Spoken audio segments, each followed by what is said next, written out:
السلام عليكم ورحمة الله. عاملين ايه يا حبايبي؟ يا رب تكونوا دايما بخير. النهارده طبعا شايفين البامية بتاعتنا بالخضار بتاعها. شايفين الخضار عامل ازاي؟ دي عملتها بطريقة ودي عملتها بطريقة تانية. شايفين اللون ده يفرق عن ده ازاي؟ انا جبت 2 كيلو عملت بطريقتين. ان شاء الله تخشوا تشوفوا عملنا الطريقة دي ازاي وعملنا الطريقة دي ازاي، والاتنين ان شاء الله هتشوفوهم معانا في الفيديو الجميل ده. فيديو فيه معلومات حلوة جدا ومهمة عن البامية. ان شاء الله تشوفوه وان شاء الله هيعجبكم.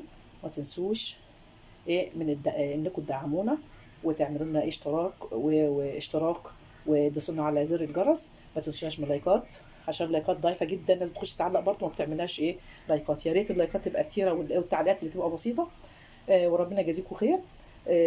هنسمي ونصلي على الرسول صلى الله عليه وسلم في الايام المباركه دي ونشوف الطريقتين احنا عملناهم ازاي. دي باميه الصغيره شايفينها في الكيس عامله ازاي، ودي الباميه برضو جايبه من الصغير، وجايبه باميه بالويكه اهي اللي هي اكبر شويه اهي. شايفين الخضار بالطريقه اللي عاملاها اهي يا حبايبي كده. ان شاء رب العالمين تخشوا على الفيديو وتشوفوا احنا عملنا الطريقتين دول ازاي. يلا نبدا بقى ان شاء الله نخش على الفيديو كده حبايبي. انا كنت جايبه 2 كيلو بس كفايه قوي كده، وعملت منهم كمان ساعه العيد الاضحى. فانا بدات بقى شطفتهم الاول وحطيته في مصفى، وبعد كده بدات انقي بقى الكبيره شويه اللي هعملها مثلا ويكه لوحدها، مع انها يعني كلها يعتبر صغيره ما هيش كبيره. والصغيره او اللي هو بتبقى صغيره او بتبقى حلوه قوي بقى برضه مع الصلصه وكده خليتها لوحدها، والمتوسطه خليتها لوحدها قسمتهم. وانتوا شايفين طبعا طريقه التجميع ازاي بالنسبه لبناتنا اللي لسه طبعا جداد او متزوجين جداد، يعني بناتنا الصغيرين يشوفوا طريقه التقميع بتاعه الباميه ازاي. زي ما انتوا شايفين كده طريقه سهله وبسيطه. اهو بنشيل القمع بتاعها من فوق ومن تحت، وتفتحيها فتحه صغنونه عشان تدخلي فيها تبقى الصلصه مشبعه بيها. تمام كده يا حبايبي. كده بقى هقمع بقيه الكميه كلها، هو وريتها لكم اهي، وهنقي منها الصغيره وهنقي منها الكبيره. هقمع ده كله واوريكم بقى هنعمل فيها ايه. طريقه حلوه جدا جدا وجديده، ودي اللي بيعملوا بها المصانع والشركات في طريقه حفظ الباميه. هنمشي على الخطوات كده ونشوف عملناها ازاي. واللي وصل معانا لحد هنا ما تنسوناش من اللايك. اللايكات يا حبايبي هي اللي بترفع الفيديو والمشاهدات. فتكرما طبعا فضلا لا امرا انكم بس تحطوا لنا البصمه بتاعتكم الجميله ديت ان شاء الله على الفيديو. واللي ما اشتركش يشترك في قناتنا ان شاء الله عشان يوصلكم منا كل جديد. فبدات زي ما انتم شايفين كده احط الكبيره شويه بتبقى في العلبه بخليها لوحدها، والصغيره شويه ومتوسطه كله دي بجمعهم لوحدهم. تمام كده حبايبي.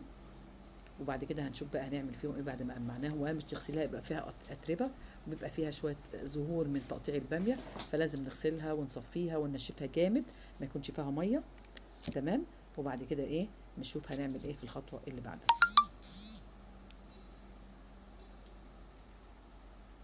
انا عماله افرزها وتنقي ده لوحده وده لوحده وده لوحده واحطه في اطباق.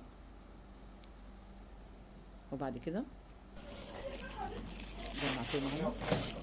في اول طريقه ان انا زي ما قمعتهم كده حطيتهم في اكياس، بس الطريقه دي اول طريقه بالنسبه للتخزين.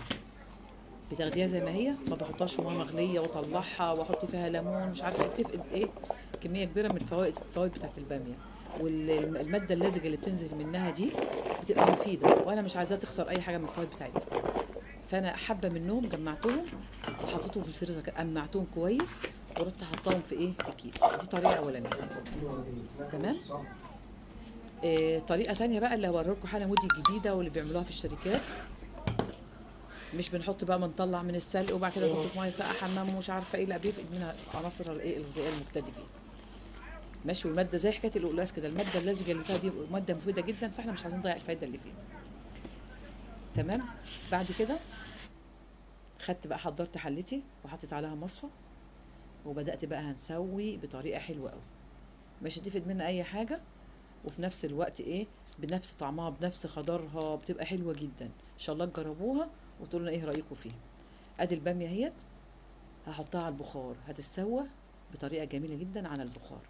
هنحطها كده وهتشوفوا اللون بتاعها عامل ازاي بعد ما حطيناها على البخار كده شويه لمده 10 دقايق. ونبدا بقى نحطها تاني في اطباق ونسيبها بقى تبرد، مش هنعبيها خالص دلوقتي.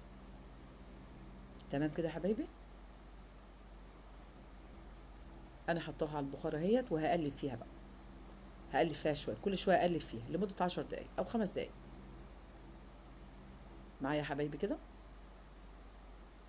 دي عشان كبيره، اللي انا كنت ممكن اعملها ويكا، فحب ايه بالشوربه، فدي مخليها كده، قلت اقطعها نصين، لان كده ولا كده بتتضرب بالايه، بالهاند بلندر، او بتضربها في الخلاط في اي حاجه، وبتعملي منها ايه اللي هي الباميه الويكا، بتبقى طعمها حلو جدا برضو مع طشه الثوم، بتبقى حلوه وخطيره للي بيحبوا الحاجات دي.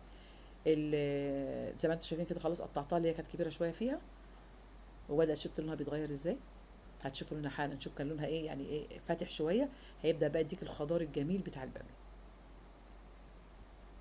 دي طريقه الايه البخار، بتبخريها بس كده اهوت، ولا تحط لها بقى بيكربونات، ولا تحط لها مواد اضافيه ولا اي حاجه، هو البخار بتاع الميه بيخليها تعرق، فبايه بيحتفظ بقيمتها الغذائيه، ما تفقدش حاجه. شفت زي وجبات كنتاكي كده اللي بيعملوها على البخار، اللي هي الفراخ اللي مش عارفه بيبخروها، بيعملوا في مش عارفه ايه، نفس الطريقه بتاعت الايه الباميه بتاعتنا دي. فدي طريقه جديده وحلوه جدا، ان شاء الله تجربوها وتقولوا لنا ايه رايكم في التعليقات. وطبعا اليومين دول خلاص، كل سنه وانتم طيبين، موسم الباميه خلاص خلص، فايه اللي ما خزنش يجيب بس 2 كيلو بالكتير، كيلو ونص، كيسين قوي يبقى عندك، وايه ونخلصهم على كده في الوقت اللي ما بقاش فيها الباميه، احسن ما تجيبها برضو من ايه متفرزه من اي شركات، تبقى موجوده عندك ويبقى سعرها هين وحلو. تمام يا حبايبي كده، بص اللون بتاعها بدا يتعمل ازاي، الخضار بتاعها بدا يظهر اهوت. هنقلبها كده تقليبتين، واروح مش هتسويها، هي بس لمده 5 دقايق، واروح ماسكاها وحطاها على صينيه، او فردها على ورقه مناديل، عبال بس ما تبرد، ما تعبهاش وهي لسه سخنه، لازم تفرديها شويه على فوطه حتى نظيفه، تفرديها لحد بس ما العرق اللي فيها ده او البخار اللي فيها خلاص ينشف منها وتبرد، مش هحطها في حمام ميه تلج ولا حاجه. وبعد كده هبدا بقى ان شاء الله اعبيها في اكياس، واحطها في علب، في اكياس، في استرتش، تغطيها في علبه وتغطيها بالاسترتش زي ما انت حابه، المتوفر عندك تعمليه. ودي طريقه حلوه جدا ان شاء الله، وجربوها وتعجبكم باذن الله. شايف الخضار عامل ازاي؟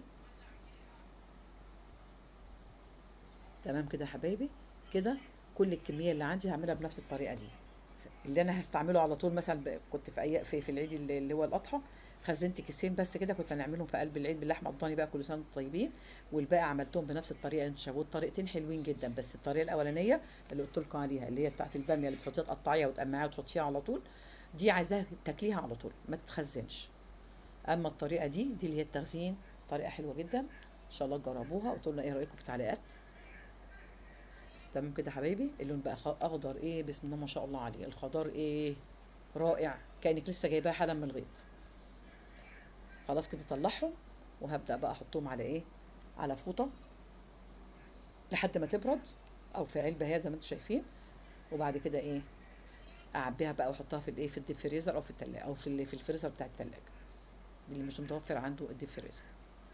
تمام يا حبايبي كده، عملت الحبه دول، وبعد كده هعمل كله من غير ما اسلقها، من غير ما اعمل فيها اي حاجه، حطها في ميه وطلع من ميه، وحط في حمام ميه بتلج ومش عارفه، لا لا كده سهله على طول، ومش هتاخد منك وقت. تمام كده يا حبايبي، خلاص كده. هبدا بقى نعمل الكميه اللي بعدها، خلص كميه واعمل الكميه اللي بعدها. انا كنت جايبه 2 كيلو، فعملتهم بالطريقه اللي انتوا شايفينها، وعملت كيسين برضو بالطريقه التانية اللي انا بقى قمعتهم اللي هم الصغيرين، وحطيتهم كده على طول. حطيت بقيه الكميه برضو التانية اهيت.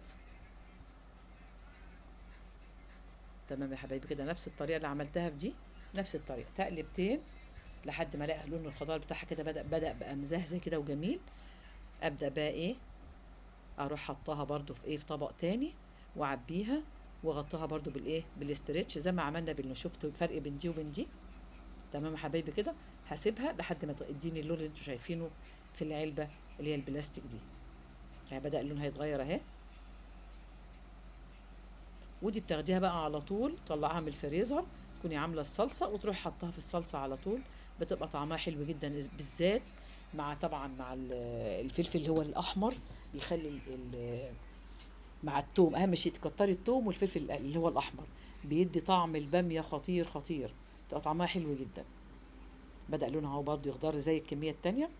ونبدا برضو نفس اللي عملناه، هنعبيها في العلبه، وبعد كده نبدا ايه خليها لما تبرد خالص او على فوطه، وبعد كده ايه ابدا بعد ما تبرد تماما ابدا اعبيها في الايه في الفريزر. دي طريقه حلوه جدا ان شاء الله تجربوها، ودي بتوع الشركات اللي بيعملوها. تمام يا حبايبي كده، شايفين اللون بقى عامل ازاي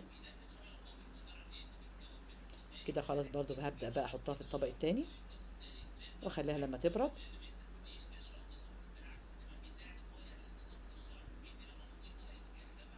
وكده يبقى خلاص خلصناها.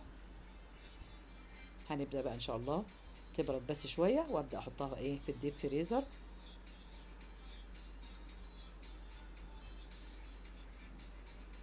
هي مدة 10 دقايق بس، لحد بس ما لونها يتغير كده، وتبداي ايه تفرغيها في قلب الطبق او على ايه على الفوطه. تمام يا حبايبي كده خلاص انا طلعتها اهوت. وكل علبه بقى تحطي قرن فلفل احمر على يبقى جاهز معاكي. افرضنا انت ما فيش مثلا فلفل في الوقت ده، يعني الفلفل موجود بس غالي، بيبقى معاكي تضربيه على طول، في تاخديه وبتضربيه في الخلاط مع الصلصه، مع صلصه الطماطم، وبعد كده بتضيفيه على طول، بيبقى الحاجه بتاعتك متوفره على طول. تمام كده خلاص عبينا. برضو عندي تاني هحط برضو الكميه اللي بعدها، وبنخلص الكميه كلها كده، وبعد كده بقى بنبدا نخليها لما ايه تبرد، وبعد كده ايه نبدا نعبيها كلها. وما تكتريش طبعا منها في التخزين. انا اي حاجه دلوقتي ما بحبش اخزنها، انا برضو مهما كان بتغير الطعم، فتخزني مثلا كيسين 3 كفايه قوي. لان الحاجه دلوقتي بسم الله ما شاء الله المواسم كلها بتيجي ورا بعضها، حاسه ان كل حاجه موجوده. يعني ما تكتريش قوي في التخزين برضه عشان ما يبقاش حرام علينا والطعم يتغير. كيلو ونص بالكتير يعني اكلتين وكفايه قوي على كده الحمد لله. تمام يا حبايبي، عشان برضه مبقاش من المبذرين عشان حرام. اه الباميه الحمرا دي بحبها جدا، غير الباميه اللي هي الصعيد اللي يبقى فيها شوكه كده شويه، ولادنا مش بيحبوها قوي. في ناس بيحبوا الباميه دي اللي بتشوك، بيقولوا بيشوك، وفي بيحبوا الباميه اللي هي الايه اللي هي التانية بتبقى ناعمه، واحده ناعمه واحده بقى فيها خشونه شويه. مع ان اللي هي الخشنه دي بقى طعمها حلو جدا في الاكل، بتبقى كده تحس ان هي مليانه كده، لكن دي تحس ان هي رقيقه ما فيهاش شوك ولا حاجه. بس التانية بتبقى احلى. بل حسب بقى طبعا اولادنا ايه اللي بيحبوه، لا قبل دي بتشوكني دي مش عارفه كده، فانا بجيب لهم اللي هي الايه على حسب طلب، وكل واحد طبعا على حسب ما بيحب. شايفه التقميع بقى شكله ايه؟ دي الصغيره بقى خدناها كده لوحدها، وهبدا برضو اعبيها. وكده يا حبايبي يبقى خزنا الكيسين بتوعنا بتوع الباميه. طبعا ما كتروش زي ما انا قلت لكم، واعملوا طريقه دي قناه تيتا روكا، تشوفوا جربوا طريقتي وتقولوا لنا ايه رايكم فيها. وما تنسوش طبعا ايه اللايك والمشاهدات. تمام يا حبايبي، ان شاء الله يا رب تعجبكم طريقتنا وتجربوها وتقولوا لنا ايه رايكم. كده يعتبر خلصنا بقى الحبه اللي احنا عملناهم. هبدا بقى اخليهم يبردوا شويه، وابدا احطهم ايه في الفريزر. يبقى احنا كده عملنا معاكم قبل كده برضه في القناه طريقه برضه تخزين الباميه، والمره دي المره التانية اللي بعمل لكم فيها طريقه تخزين الباميه برضه بطريقه حلوه وجديده. كده عبينا اهوت. دي العلبه الثالثه، بسيبها بقى تهدى زي ما انا قلت لكم، وبعد كده ايه نبدا ايه ندخلها في الديب فريزر. خلاص كده يا حبايبي زي ما انتم شايفين الخضار بتاعها الجميل، والطعم ان شاء الله محتفظ بطعمها، محتفظ بقيمتها الغذائيه. ان شاء الله جربوا طريقتنا، ويا رب تعجبكم وتنول ايه رضاكم. بحبكم يا حبايبي في الله، ان شاء الله تعجبكم اهي العلب قدامكم اهي، تعجبكم طريقتي وتطبقوها. عندكم الطريقه دي اللي قلت لكم من غير ما احط، بص اللون الاخضر ده وبص دي، والاتنين كانوا صابحين، بس دي اتحطت على البخار فلونها زاهي جدا، ودي زي ما هي جبتها من الفلاحين يعني ايه وقطعتها وقمعتها بس وحطيتها في الايه في الاكياس. فالطريقتين اهمت، عايزه تعمليها وما تخزنهاش فتره طويله، اعمليها على طول، قمعيها وحطها في الفريزر. عايزه تجربي الطريقه بقى الجديده الجميله دي تجربيها، ودي حلوه جدا وبتقعد معاكي فتره اطول. تمام يا حبايبي، إيه ان شاء الله إيه تجربوها وتقولوا لنا ايه رايكم. إيه بحبكم في الله، اشوفكم على خير، والسلام عليكم ورحمه الله وبركاته.